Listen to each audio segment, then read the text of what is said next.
All right, again, my name is Deanna Hope. I was a storyteller yesterday and shared my son's birth story. And that was actually the third time that I've worked with Courtney and Mothertelling to share a story. The first time that I actually even talked to Courtney was back in January. We were on the phone and I was telling her all about the story that I wanted to share on her Mothertelling main stage event in May. And at the end I said, and I'm so excited because I'm 6 weeks pregnant and I'm gonna have this baby belly on stage. And then 3 weeks later, I miscarried. And so I thought, do I still want to speak at this event? Do I still want to speak on stage? And I did. I went through Courtney's 10-week program, and it was the most healing and therapeutic program I could have gone through. And I shared my miscarriage story on stage in May. The second time that I worked with Courtney was this summer. Courtney, myself, and 7 other co-authors each wrote a chapter for the very first Mothertelling book, which is coming out next spring. And then, of course, the third time was yesterday when I shared my story. The reason I'm telling you all of this is because normally Courtney is behind the scenes, helping us storytellers, supporting us, asking questions, encouraging us to be really vulnerable, and ultimately gets us to a point where we have really great stories. And Courtney was supposed to be the behind the scenes as well this weekend until a couple of weeks ago when our 4th storyteller, who was supposed to be here, backed out. And so last minute, Courtney had to write one of her daughter's birth stories. So it's been really cool over the past few weeks to watch Courtney's creative process and be able to support her in writing a story. So with that, it is my pleasure to introduce the founder and CEO of Mothertelling, Courtney Hobbs, with the birthday party. My water broke like the movies. It wasn't a mess or dramatic because I was on the toilet, but it was a gush.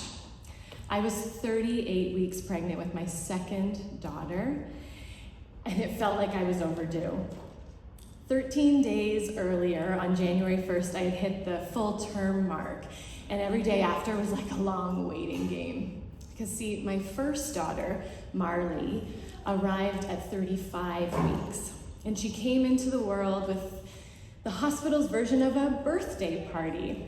There were 2 midwives, an OB, her 2 students, a nurse, the NICU nurse, a pediatrician, my husband, and me. It was intense, crowded, and overwhelming.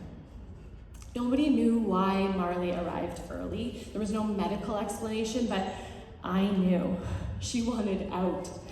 I was a hot mess of stress during her pregnancy. I was overdoing everything. I was in a job I wanted out of, and I was having frequent panic attacks.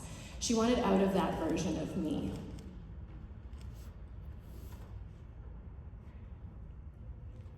We memorize these things, and then we have note people. Marley? Thank you. Marley was a healthy 6 pounds, 8 ounces when she arrived, but she still needed a couple weeks in the NICU. Although grateful, as a new mom, I found the NICU really, really hard.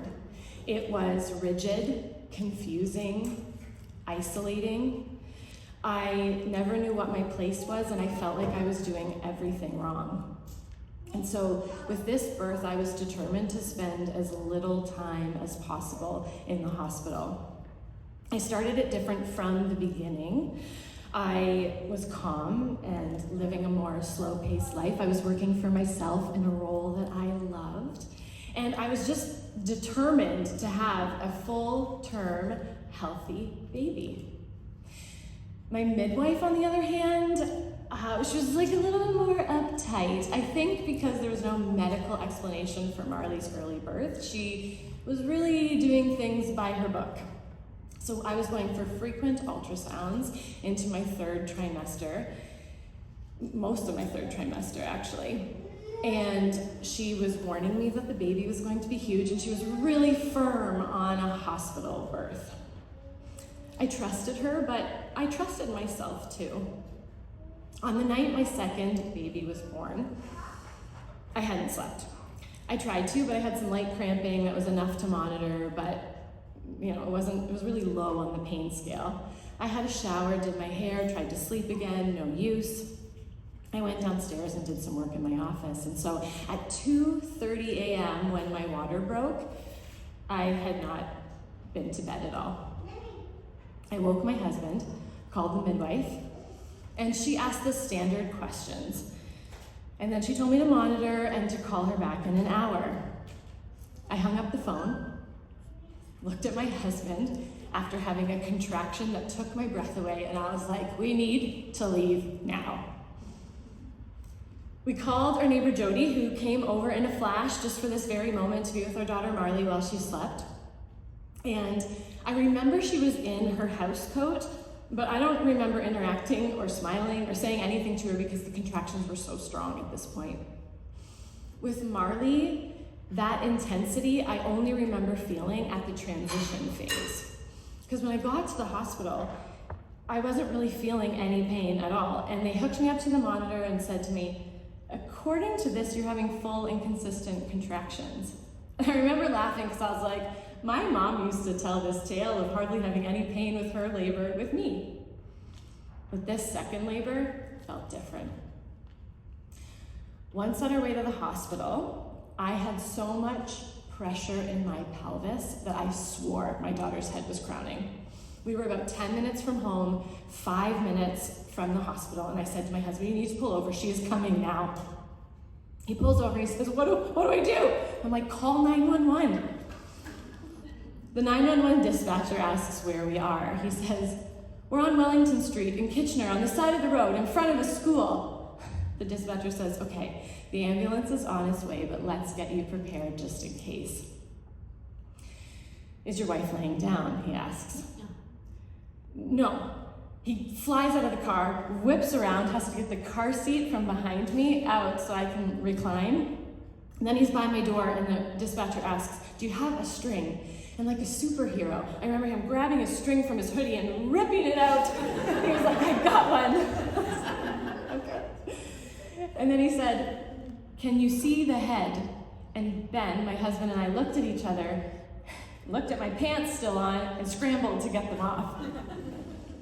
It is 3:30 in the morning. We're on the side of the road. I am half naked, and it's January. Then we see the lights. 2 ambulances arrive, one for me and potentially one for my baby. There are 2 attendants in each, with 2 students in each. And then my husband and I. Another birthday party, but this time on the side of the road. They get me onto the stretcher, and I take a deep breath. I look up to the sky, and the snow is gently falling, and it is beautiful.